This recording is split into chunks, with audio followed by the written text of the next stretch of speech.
میں تو صبر کر جاؤں گا، یا مجھے جد و جہد جو میں نے آئین قانون کی بالادستی کے لیے کی اس کی سزا مجھے مل گئی اس شکل میں کہ میرے 7-8 سال ضائع کر دیے گئے، مگر کیا پاکستانی قوم کے 25 کروڑ لوگوں کے جو 7 سال ضائع ہوئے، جس سے معیشت تباہ ہوئی، جس سے پاکستان کے اندر عدم استحکام آیا، جس سے پاکستان کے اندر مہنگائی آئی، جس سے داخلہ خارجہ پالیسی آپ کی جو ہے اس نے سفر کیا، پاکستان دنیا میں تنہا ہو گیا، پاکستان کے اداروں پہ انگلیاں اٹھیں، اس کا مطالبہ کون کرے گا؟ کیا ہی اچھا ہو کہ جہاں کئی سالوں کے بعد اعلیٰ عدلیہ سے ایسا فیصلہ آیا جس کو پوری قوم نے سراہا، وہاں سے ان لوگوں کے متعلق بھی بات آ جائے جن لوگوں نے دباؤ میں لائے اور دباؤ میں آ کر فیصلہ لوگوں نے لکھا، ان کے متعلق بھی یہ بات آنی چاہیے، یہ کام رکنا چاہیے کہ بھائی کہیں تو پاکستان کو سکون چین اور پاکستان کو آئین قانون کے مطابق چلنے دیا جائے۔ یہ کیا طریقہ ہے کہ جب کوئی طاقتور، جب کوئی دباؤ میں لاتا ہے اور دباؤ میں آ جاتے ہیں لوگ انصاف کرنے والے، اور کیا نصف صدی گزرنے کے بعد بھی ذوالفقار علی بھٹو کا کیس لگا ہوا ہے، ہم دیکھ رہے ہیں ذوالفقار علی بھٹو فیصلے کے باوجود واپس تو نہیں آ سکتا، مگر ایک ایسی آپ نظیر پیدا کر سکتے ہیں، ایسی نظیر بنا سکتے ہیں کہ جس سے آئندہ یا کم از کم وہ لوگ جو آج بھی زندہ ہیں ذوالفقار علی بھٹو کے ہم خیال، ذوالفقار علی بھٹو کے دور کے، یا تمام پولیٹیکل جماعتوں کے جو لوگ ہیں، ان کو یہ تسکین ہو سکے کہ اس وقت ایک عدالتی قتل تھا۔ اور ایک میں بات اور کہنا چاہتا ہوں، دیکھیں 9-10 مئی سے پہلے میں آ جاتا ہوں، 9-10 مئی کا بھی ذکر نہیں کرتے۔ 9-10 مئی سے پہلے جو کچھ عمران خان نے کہا کیا، اور جو میرے دانشور حضرات کچھ اینکر صاحبان یہ کہہ رہے ہیں کہ ذوالفقار علی بھٹو کے ساتھ کیا ہوا سلوک، نواز شریف کے ساتھ کیا سلوک ہوا، اور آج اس کے ساتھ کیا سلوک ہو رہا ہے، بات سیدھی ہے کہ اگر تو، اور یہ کہتے ہیں کہ عالمی قوتوں نے ایک ایجنڈے کے تحت ان لوگوں کو نکالا اور آج اس کو نکالا اور کوئی استعمال ہوا، مجھے صرف کوئی میرے سوال کا جواب یہ دے دے کہ ذوالفقار علی بھٹو نے تو پاکستان کے لیے سرو کیا، اس کا ایک بڑا کارنامہ اس نے اسلامی بلاک بنایا، اس کا بڑا کارنامہ اس نے پاکستان کے دفاع کو ناقابل تسخیر بنانے کی بنیاد رکھی۔ نواز شریف کا بڑے کارنامے بہت سے، ان میں سے چلیں میں ایک دو کہہ دیتا ہوں۔ پاکستان کے دفاع کو ناقابل تسخیر نواز شریف نے بنا کے دکھایا، نواز شریف نے پاکستان سے دہشت گردی کا خاتمہ کیا، نواز شریف نے پاکستان کو سی پیک دیا۔ یہ عالمی قوتوں کو جو پاکستان کو عدم استحکام کا شکار یا مضبوط دیکھنا نہیں چاہتی، ان کا تو ایجنڈا تھا، انہوں نے تو سازش کی نواز شریف ذوالفقار علی بھٹو کے خلاف، اور یہاں سے لوگ استعمال ہوئے، یا ان کو بھی ان سے انتقام لینا تھا، تو ان دونوں کا مقاصد ایک تھے۔ مگر مجھے کوئی یہ تو سمجھا دے عمران خان نے اپنے 4 سالوں میں کون سا ایسا کارنامہ سر انجام دیا جس کی وجہ سے ان قوتوں کو جو پاکستان میں عدم استحکام چاہتی ہیں، جو پاکستان کو ترقی میں جاتا نہیں دیکھ سکتی، ان کو کیا تکلیف پہنچی کہ عمران خان کے اس فعل سے، اس کام سے پاکستان کے اندر معاشی استحکام آ جائے گا، پاکستان کے اندر سیاسی استحکام آ جائے گا، پاکستان کے اندر داخلی خارجی استحکام کی اس کی پالیسیاں سبب بنے گی اور ہماری مداخلت کم ہو جائے گی۔ کوئی ایک اگر ایسا اس کا کارنامہ ہے تو پھر تو میں ماننے کے لیے تیار ہوں کہ جس طرح ذوالفقار علی بھٹو یا نواز شریف کو عالمی قوتوں کی بھی سازش تھی ہٹانے میں اور یہاں کے مورے کام آئے، اس کے لیے بھی آ سکتے ہیں، مگر ایسا کوئی کارنامہ تھا نہیں۔ مگر مجھے یہ کہنے کی بھی اجازت دیں کہ جب میں یہ بات کرتا ہوں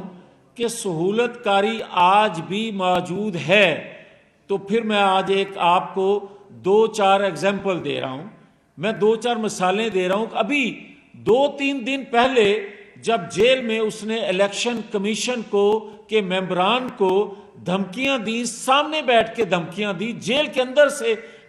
ان کے سامنے دھمکیاں دی، تو کیا الیکشن کمیشن نے اس کے خلاف کوئی مقدمہ درج کرنے کی درخواست دی؟ کیا اس کو اس طرح بے نقاب کیا گیا؟ اس خبر کو ایک چھوٹی سی خبر لگی ختم ہو گئی۔ بھائی جو بندہ 2011 سے اداروں میں بیٹھے لوگوں کو دھمکاتا آ رہا ہے، اس پر کوئی مقدمہ بھی درج نہیں ہوتا، اس کا حوصلہ بڑھایا جا رہا ہے، تو پھر مجھے یہ بتائیں کہ اس کی اس چیز کو مقبولیت کہیں، اور پھر مجھے یہ بتائیں کہ مجھے یہ کہا جاتا ہے کہ آپ لوگوں نے سپریم کورٹ پر حملہ کیا۔ بھائی 2-4 شیشے ٹوٹنے کو آپ حملہ کہتے ہیں تو پھر مقدمہ بھی درج ہوا، پھر آپ دیکھیں ہمارے لوگوں کو سزائیں بھی ہوئی۔ اگر اس کو میں حملہ مان لوں تو پھر مجھے کوئی یہ بتا دے کہ سپریم کورٹ کی رات کو دیواریں پھلانگ کے اس کی چھت پہ مسلح لوگوں نے قبضہ کر لیا کیا، اور پھر رات کو 12 بجے کورٹ بھی کھل جائے، کیا کسی نے عمران خان پر توہین عدالت کا یا عدالت پہ حملہ کرنے کیا مقدمہ درج کیا؟ کسی نے بات تک نہ کی۔ پھر سہولت کاری کس کو میں کہوں؟ پھر آپ مجھے یہ بتائیں کہ آج تک وہ شخص جوڈیشل کمپلیکس پہ قبضہ کرنے والا، وہ شخص اداروں میں بیٹھے لوگوں کو دھمکانے والا، آج تک اس حوالے سے کسی نے بات کی؟ اور پھر مجھے یہ بتائیں کہ ایک بڑا ذکر تھا قطری خط کا، کس طرح اس کو اچھالا گیا، کس طرح اس کی حقیقت کو جٹلایا گیا، اور کس طرح زبانیں زد عام کیا گیا کہ قطری خط قطری خط۔ مجھے یہ بتائیں کہ کیا سائفر کسی نے لہرایا نہیں؟ کیا سائفر پہ کوئی ڈٹا نہیں رہا؟ کیا اس طرح سائفر کیس کو کسی نے اچھالا؟ کیا سائفر پاکستان کے حوالے سے دنیا میں پاکستان کی جو جگ ہسائی ہوئی، جو قانونی تقاضے تھے، کیا اس کو سہولت کاری نہیں کہتے؟ کیا اس کے حوالے سے کسی نے اس طرح اس کو سیریس لیا؟ اور پھر مجھے اب آج 9-10 مئی پہ مجھے آج کو یہ بتا دے کہ کیا 9-10 مئی کا واقعہ ہوا ہے یا نہیں، اور اگر 9-10 مئی کا واقعہ نہیں ہوا اس کو چھوڑیں، اور اگر 9-10 مئی کا واقعہ کرنا جرم نہیں ہے تو پاکستان کا آئین قانون بدلیں اور اس کو چھوڑیں، اور اگر 9-10 مئی کا حملہ کرنا پاکستان کے آئین کے مطابق جرم ہے تو پھر سزا کیوں نہیں؟ پھر مجھے یہ بتائیں کہ 7 ماہ گزرنے کے بعد بھی اداروں کی طرف سے خاموشی کیوں ہے؟ پھر مجھے یہ بتائیں کہ کیا ادارے جو ہیں وہ کمزور کے لیے ہیں، اور ادارے کیا جو اس طرح کا منہ کھول کے، اور میں یہ بڑی ادب سے یہ گزارش کروں گا کہ کیا پاکستان کے اندر کوئی یہ پہلے وہ کچے کے ڈاکو ہوتے تھے، سردار ہوتے تھے کچے کے، کیا پاکستان خدا نہ خواستہ پورا کچا علاقہ بن گیا ہے؟ کہ اس کا ایک سردار بنا دیا گیا ہے جو سب کو گالیاں دے، سب کو دھمکائے، اور جیل میں بیٹھ کے بھی لوگوں کو دھمکائے اور اس کو کوئی پوچھنے والا نہ ہو۔ پھر مجھے یہ بتائیں کہ کچے کے ڈاکو تو چھوٹے ڈاکو ہیں، یہ تو پورے پاکستان کا ڈاکو بن گیا، اور جیل میں بیٹھ کے بھی اپنی ہدایت اور اپنی خواہش کے مطابق فیصلہ لینے کی، دینے کی دھمکیاں دیتا ہے،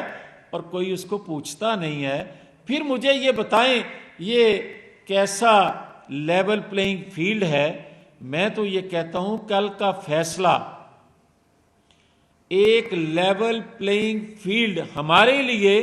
ایک پہلا قدم ہے۔ ہمارے لیے لیول پلینگ فیلڈ اس وقت ہوگی جب ایسے بہت سے فیصلے آئین قانون کے مطابق، منصفانہ عدل کے مطابق دیے جائیں گے، تو پھر لیول پلینگ فیلڈ ہم سمجھیں گے۔ یہ ایک قدم اٹھانے کو ہم لیول پلینگ فیلڈ اپنے لیے نہیں سمجھتے، کیونکہ ہمارے لیے بہت سی جگہوں پہ، بہت سے موقعوں پہ سیسیلین مافیا، ڈان اور پتہ نہیں کس کا یار، کس کا غدار، کس کے لیے پاکستان کا جتنا بجٹ نہیں ہے اس سے زیادہ انڈیا کو پیسہ بھیج دیا اس کے اکاؤنٹ میں، نواز کیا کیا القاب اور کیا کیا ہمارے لیے کہا گیا۔ کیا حقائق اس کے جو ہیں کوئی چند سطریں بھی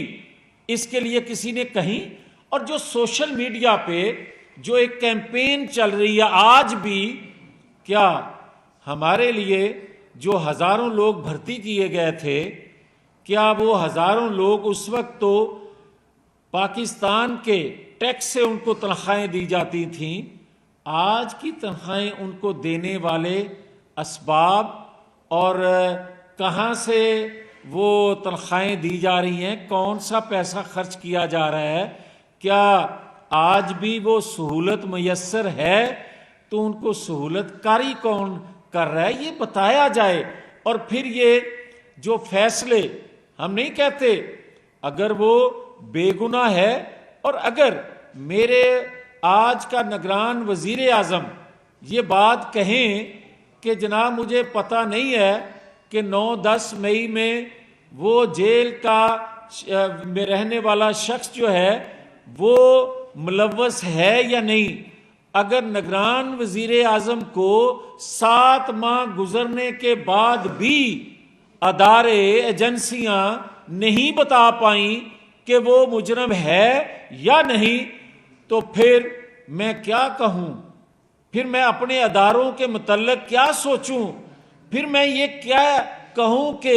پاکستان کے اندر جو کچھ ہو رہا ہے یہ کون کروا رہا ہے؟ اور پاکستان کے اندر جو کچھ کیا جا رہا ہے اگر یہ ہی تسلسل جاری رہے گا جو پچھلے 7-8 سال سے جاری ہے، اور آج بھی اس کے لیے اسی طرح کام ہو رہا ہے جس طرح اس کو 2011 میں لانچ کیا گیا تھا، اور اس کے لیے پھر سارا کچھ پلے کر کے اس کا نام دیا جاتا تھا کہ یہ بھی صادق اور امین ہے، یہ بھی انصاف فراہم کرنے والا ہے، یہ بھی قرضے اتارنے والا ہے، یہی مسیح ہے جو مہنگائی کم کر سکتا ہے، یہی مسیح ہے جو اور قرضے نہیں لے گا، یہ اور پیسے کی، روپے کی قدر بڑھائے گا، ڈالر کو بالکل نیچے لے جائے گا، جمہوریت آئے گی، پاکستان کے اندر موروثی سیاست ختم کر دے گا، پاکستان کے اندر سے کرپشن ختم کر دے گا۔ پھر سارا کچھ بڑھ جانے کے باوجود بھی آج اس کو بار بار کہا جاتا ہے وہ بڑا مقبول ہے۔ کیا پاکستان مخالف کام کرنے والے جو لوگ ہیں ان کو آپ مقبول ہی کہیں گے؟ اور خدا نہ خواستہ اگر میں ان کی بات مان لوں، سوشل میڈیا میں جو ایک کیمپین چلائی جاتی ہے، تو کیا میں پھر یہ سمجھوں کہ پاکستان خدا نہ خواستہ مخالف کام کرنے والوں کے فالوور پاکستان کے اندر زیادہ ہو سکتے ہیں، اور پاکستان کے لیے کام کرنے والے جنہوں نے سرو کیا پاکستان کے لیے، خدا نہ خواستہ ان کی مقبولیت کم ہو سکتی ہے؟ یہ وہ چیزیں ہیں جو آپ کو الیکشن سے پہلے کہنا پڑے گی، آپ کو زبان کھولنی پڑے گی، آپ کو پاکستان بھر کی سیاسی جماعتوں کے لیے 25 کروڑ لوگوں کے لیے رہنمائی کے لیے آپ کو حقیقت بتانا پڑے گی کہ یہ 9-10 مئی کا مجرم ہے یا نہیں، اور ایسا جرم کرنے والے کو پاکستان کا آئین قانون غدار کہتا ہے یا مقبول کہتا ہے، یہ فیصلہ کرنا پڑے گا۔ اور آخر میں جو لوگ ہمارے متعلق کہہ رہے ہیں کہ جناب آپ خاموش ہیں، جو لوگ ہمارے متعلق کہہ رہے ہیں کہ آپ جلسے جلوس کر کیوں نہیں رہے، تو میں ان کی خدمت میں یہ گزارش کروں گا کہ ہمارے تمام لوگ جو الیکشن لڑنے والے ہیں اپنے حلقوں میں وہ کارنر میٹنگ سے لے کے جلسے جلوس کر رہے ہیں۔ ہاں یہ بات درست ہے کہ ہماری قیادت جو ہے وہ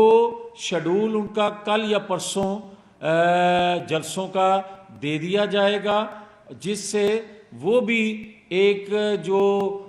آواز اٹھتی ہے وہ بھی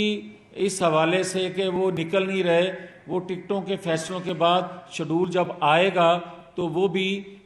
جو غیر یقینی صورتحال پیدا کی جانے کی سوشل میڈیا پہ کوششیں ہیں وہ بھی دم توڑ جائیں گی۔ بہت شکریہ۔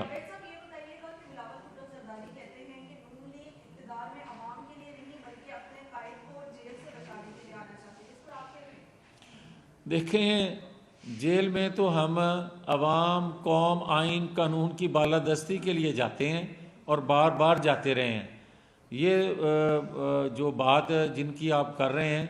میں اس سے زیادہ ان کے متعلق اس لیے نہیں کہنا چاہتا کہ ان کے والد گرامی جو ہیں وہ ان کو سنجیدہ نہیں لیتے۔ جب ان کی عمر سنجیدگی کی ہوگی تو یقیناً اس پہ بات ضرور کریں گے۔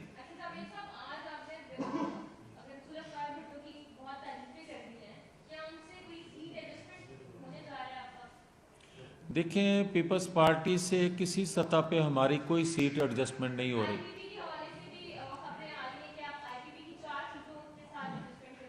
دیکھیں میں تو یہ ذاتی طور پہ میری رائے ہے، اور میں جب بھی میری قیادت مجھ سے پوچھے یا موقع ملے تو میں تو اس سیٹ ایڈجسٹمنٹ کے حق میں نہیں ہوں۔ میں سمجھتا ہوں کہ پنجاب بھر میں ہمیں کسی جگہ کوئی سیٹ ایڈجسٹمنٹ نہیں کرنی چاہیے، اور اپنے لوگوں کے جو ہمارے ساتھ سال سے کھڑے ہیں، جن کی جد و جہد ہے، ان کی قربانی پہ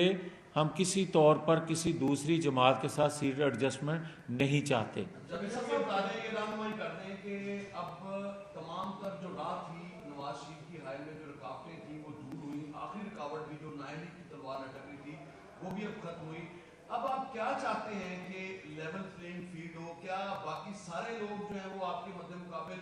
جیلوں میں جائیں یا تختہ دار پہ چڑھ جائیں تو پھر آپ اس کو لیول پلینگ فیلڈ؟ دیکھیں گزارش ہی ہے کہ یہ سوال ہی کوئی مناسب سوال نہیں ہے، اور آپ ہمیشہ سے اپنی خواہش یا اپنے اندر کا کوئی جو جذبہ یا خواہش ہے اس کا اظہار سوال کے صورت میں کرتے ہیں۔ گزارش اتنی ہے کہ ہمارا ماضی گواہ ہے 2018، 2008، 2002 کہ کیا ہم نے ایسی کبھی خواہش کی ہے، اور نہ کبھی کریں گے۔ ہم تو آج بھی کہتے ہیں کہ اگر 9-10 مئی کا جو جرم کسی نے کیا ہے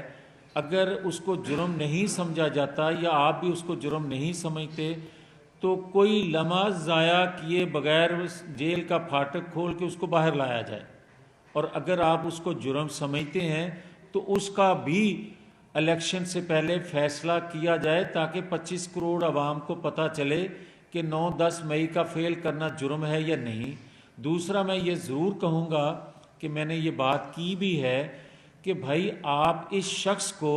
9-10 مئی کے واقعے سے پہلے بھی جو کچھ یہ کرتا رہا ہے اس کو سیاسی لیڈرشپ کے ساتھ اس کا تقابلی جائزہ بھی نہ لیں، کیونکہ یہ سیاستدان نہیں ہے، یہ وہ شخص ہے جو ڈنڈے کے زور پہ، اور کیا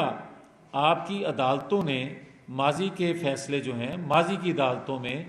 کیا نواز شریف کو بے گناہ کو سزا دے کر بیلنس کرنے، کبھی عدالتوں میں بیلنس کیا جاتا ہے؟ ایک دوسرے بے گناہ کو سزا دے دی محض اس لیے کہ دنیا کو دکھایا جائے کہ دیکھیں ہم نے دونوں طرف سے ایک جیسا سلوک کیا ہے۔ تو اس طرح عدالتیں نہیں کیا کرتی، نہ عدالتوں میں کوئی جنگ ہو رہی ہوتی ہے کہ دونوں فریق کو ڈنڈے مارنے ہیں، دونوں فریقوں کو برابر شو کرنا ہے۔ عدالتیں جو ہیں آئین قانون کے مطابق ہر ایک کے ساتھ ایک جیسا سلوک کرتی ہیں، بھلے دونوں خلاف جائیں بھلے دونوں حق میں جائیں۔ پاکستان مسلم لیگ جو ہے جو بڑی جماعتوں میں شمار ہوتا ہے، ابھی تک منشور پیش نہیں کر سکی، اس کے بارے میں کیا؟ دیکھیں، اگر آپ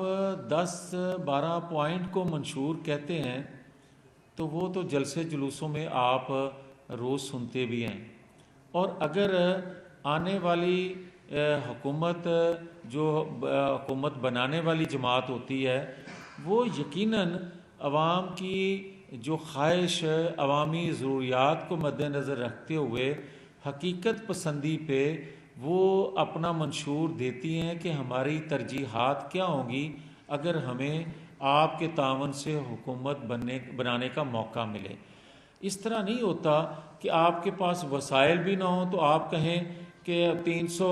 یونٹ جو ہے وہ فری کر دیا جائے گا اور آتے ہی میں جو ہے وہ جو ہے تنخواہ ڈبل کر دوں گا۔ کیا آج پاکستان میں جو موجودہ تنخواہیں ہیں وہ آپ دینے کی پوزیشن میں رہ گئے ہیں؟ پاکستان میں اتنے وسائل کم ہو گئے ہیں کہ آپ جو موجودہ لوگوں کی جتنی تنخواہیں ہیں وہ وقت پہ دینے کی پوزیشن میں نہیں رہ گئے۔ میری خواہش، میری بھی دعا ہے کہ ہم اس پوزیشن میں آئیں کہ 4 گنا کر دیں، مگر آپ وہ بات کریں جو کل کو آپ کر سکیں۔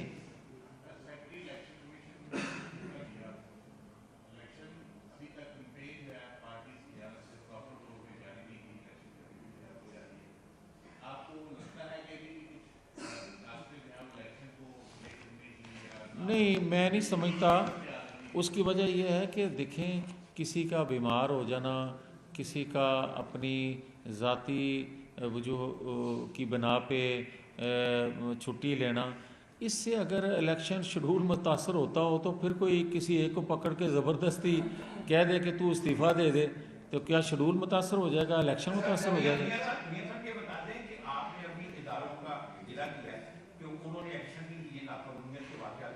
لیکن ماضی میں دیکھا گیا ہے کہ نواز شریف صاحب نے لندن سے جو ہے سرزینوں کو براہ راست دھمکیاں دی، اس کے علاوہ جو مریم بی بی جب پیش ہوئی یہاں پر اس میں نیب سے انہوں نے پتھراؤ کرا دیا بلڈنگ کو۔ آپ نہیں سمجھتے یہ بھی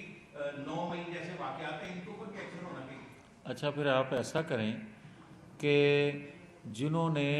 سپریم کورٹ پر رات کو دعویٰ بولا تھا، حملہ کیا تھا اور سپریم کورٹ کی عمارت پر قبضہ کر لیا تھا، دباؤ میں لا کر مجبور کیا گیا تھا کہ رات 12 بجے بھی کورٹ کھلے، اور دباؤ میں لا کر وہ فیصلے بھی لیے گئے تھے اپنے حق میں، ان پہ اگر تو ایف آئی آر ہو گئی ہے، ان کو آپ حملہ کہتے ہیں، اور پھر آپ جو کہہ رہے ہیں نیب کے آفس کے باہر اگر پتھراؤ ہوا تھا تو آپ دیکھیں کہ غداری کے، دہشت گردی کے ایف آئی آر ہوئیں ان لوگوں پہ،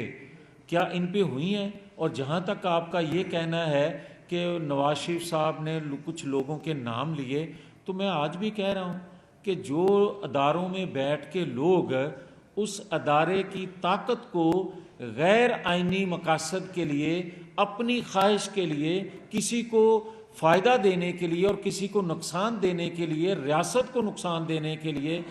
بات کرتے ہیں، استعمال کرتے ہیں، پہلے بھی ان کا نام لیا تھا، آئندہ بھی ہماری ذمہ داری ہے کہ ان کا نشاندہی کی جائے تاکہ ریاست کو نقصان سے بچایا جا سکے۔